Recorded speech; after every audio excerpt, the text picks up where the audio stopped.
Welcome to Speakers Are Leaders podcast with Harry Sardinas and Lily Patrascu. Discover how to become a charismatic speaker and leader so you can attract ideal clients and business collaborations. How do you overcome the fear of public speaking when you have a PowerPoint presentation? One of the scariest things that I've discovered when you have a PowerPoint presentation is that you have something to say, and then you have, let's say, 30 to 60 slides. And from that moment, you become fearful of public speaking. And the reason why there's that fear is because your PowerPoint tends to be behind you. And then if you haven't looked through every single slide and you haven't memorized it, and you haven't memorized that order, what's going to happen is you're going to have to look backwards and you're going to start stressing out. And the reason why you're going to start stressing out is because every time you're looking backwards, you are losing that connection with the audience. So there is something magical that Harry does to kind of prevent that from happening. And I would love Harry to tell us more about how exactly you do it in a way that you still maintain that contact, that eye contact with the audience, and you manage to kind of like look backwards to manage the technical side of presenting with a PowerPoint. Well, the thing is that when you are with the PowerPoint, right, the PowerPoint is there to support your talk.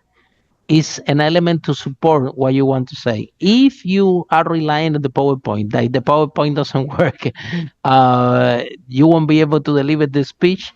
That you're gonna be in a very difficult position because this is only there to support. And the secret is only one: you have to be present to the audience. Never put in the way what you wanna say, what you want to say, and the priority is what the audience want to hear. So regardless that this PowerPoint is behind you, supporting what you're sharing with the audience, you have to be present about what are the needs and problems of this audience, why they really want to learn. Yeah. And sometimes even the PowerPoint that you prepare is not gonna be so useful as you thought about, because you find out that when you start to talk with this audience and you ask few questions, you already realize that they want to know something else about something that you even have prepared in the PowerPoint, and you have to be able to shift. You have to be able to change the direction, because at the end of the day, you are doing a conference for them. So the secret is the following: you create a PowerPoint with the basic topics that you know that the audience might be interested, and then what happens is that while you do the slides of the PowerPoint, there are no the reason why people have so many slides in the PowerPoint, 90 slides, hundreds of slides, is because they want to memorize everything they want to say. The less slides you have, the better, because the slides are there just they are points for you to have to cover. This not for you to read all the subpoints that the slide, because at the end, at the moment that you turn, like Lily described, turn your eyesight and your connection from the audience, and you look back to the PowerPoint, forget it. It doesn't matter what you're reading there; you already lost them completely. So the PowerPoints are only signs of the points that you have to cover, and you do have to cover those points facing the audience. Now, one secret that I have discovered in order to help me calm down and to be less fearful of presenting with a PowerPoint is this. If there's any possibility for you to have a computer or for you to have a TV that is reflecting what is happening on the PowerPoint, but positioned in front of you, this tends to be possible in larger conference rooms. Okay, when you have that possibility where the screen is, you can say there could be a small screen that is positioned just below the podium. Okay, and you are able to kind of sometimes look there if you are in the middle of the podium.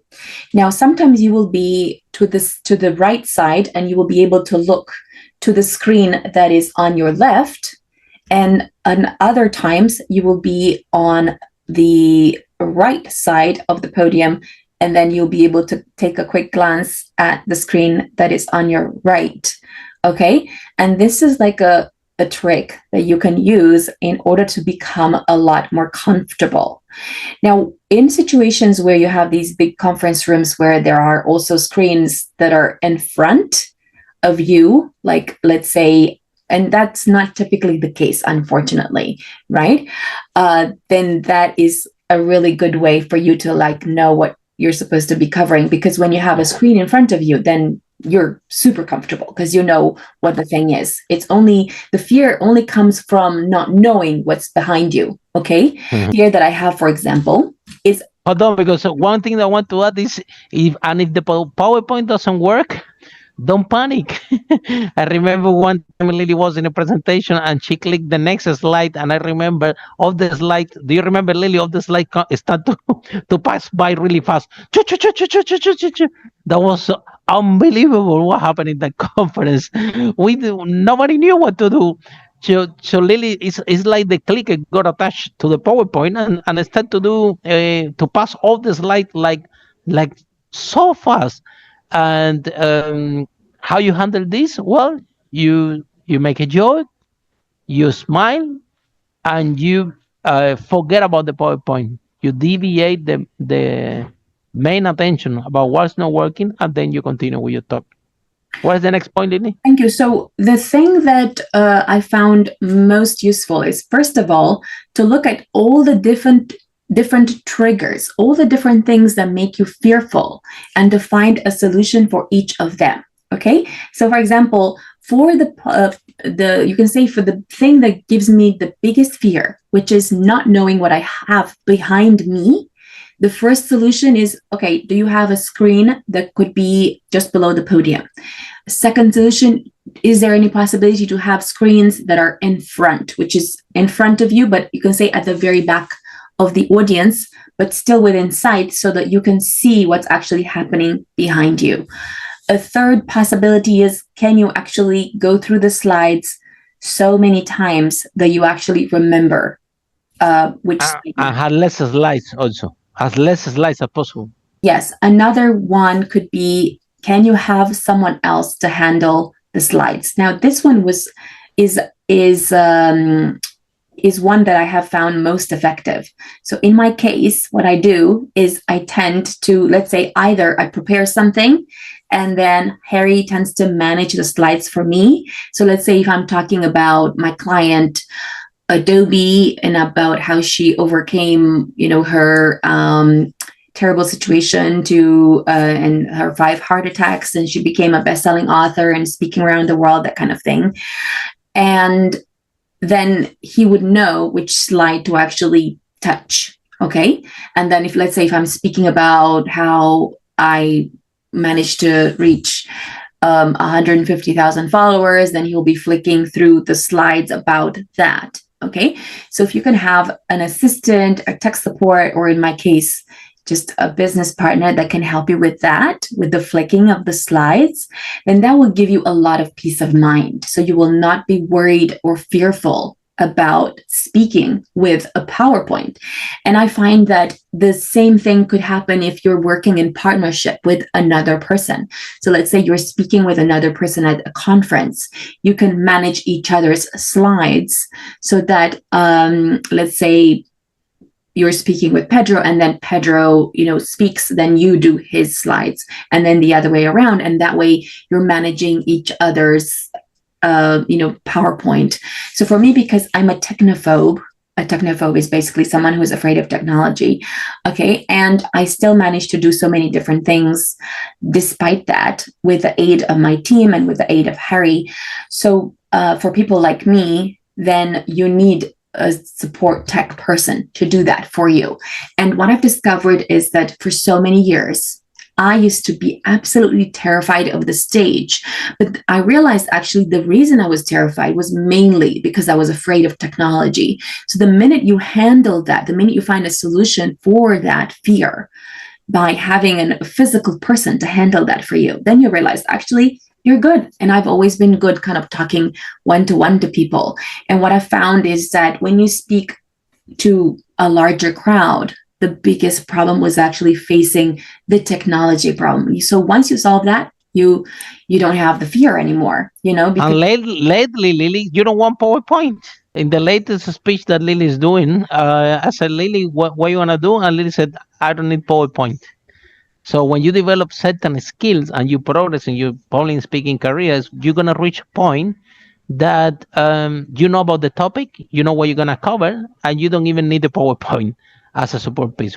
We always recommend have a little bit because for people visual like me, for example, we always want to see something reinforcing what the speaker is saying. But when you're confident enough and you know your topic and you are present to the audience, you will realize that all these PowerPoint slides is only you trying to be perfect. Only you want to say exactly what this PowerPoint slide is saying. All you want to do is being perfect rather than be present to the audience. the other thing I've discovered is that when you have a PowerPoint, then people's attention is divided between what's written on the PowerPoint and you. And what I've found is that I was less effective in communicating my message. And that's the reason why in the last few years, I've discovered that I prefer to have Harry flicking through some things that he thought were relevant, whether it was on my website or something, even if I didn't have a PowerPoint, and that was more effective, where I was just able to speak to people as if I was just having a conversation. Absolutely. And the other thing that I thought was quite scary is when you have a presentation in front of hundreds of people, it feels almost like a monologue, like you're talking, just you're the only one talking. And that was another thing that was very scary for me. And when I started to think of speaking on stage as a conversation with people, that's when I found it less scary. Now, how you can turn a monologue and you speaking, doing a presentation in front of people, how you can turn from that to a conversation is by following these steps. The very first thing you need to do is to ask the audience 2 questions. And ideally, it should be a question. The first question should be a question that will lead them to saying yes. And it should be a relevant question to what you are going to present so that you can make sure that people who were not perhaps meant to be there, they realize that this is the presentation about what you were going to cover. Okay. So, for example, raise your hand if you would like to learn how to make more money. Okay. And you kind of show it. Now, when you ask this question, what you'll find is that you'll gauge, first of all, the energy of the people in the room, and you'll gauge also whether, some people may have ended up in your room by accident. What you're also going to find is that in Singapore, everybody will raise their hand. You're going to find that in Peru, everybody will raise their hand. You're going to find that in London, only 20 people raise their hand. So try to find a yes question that it works for the city that you want to ask. And could be how many of you want to become a leader? How many of you want to be an example for role model for your family? How many of you want to become a good parent? So it has to be an enrolling question that is a yes question related with the audience and with the country that you are speaking. Now, one thing that I've noticed is that if you ask this question in a powerful, confident way, you are going to get a really vibrant, energetic answer. But if you answer it in a very low way, like raise your hand if you want to make more money, what you'll find is that the audience will give you back only 70% of the energy that you're giving them. And what you'll find is that you need to increase the energy that you ask the question with so that you get a higher energy answer. Now, why would you want to have a high energy answer? Is because if people are not energetic, if they are not interested in what you are going to cover, you need to find a way to make them interested in what you're going to cover so that they will pay attention, because the whole intention is not just to have a crowd of people listening, but a crowd of people that are engaged, that are actively listening, participating, and taking away things they will implement into their life. Okay. I want to expand in this what Lily was saying. Remember, it's not a monologue. It's a conversation with the audience. And until you don't discover that this is your end goal is to be able to talk to them. And when you are asking questions, like Lily's raising the point now, you're engaging with the audience. The audience is participating with you. It's not anymore Lily speaking and you listening. It goes back and forwards. You asking questions, they are raising their hand. Now they start to participate. Now they start to be enrolled in that speech. And this is your main goal as a speaker. Don't have a conversation, have a connection with all the audience so you can touch, move, and inspire them and convey your message effectively. Follow us for more charismatic speaker and leader tips.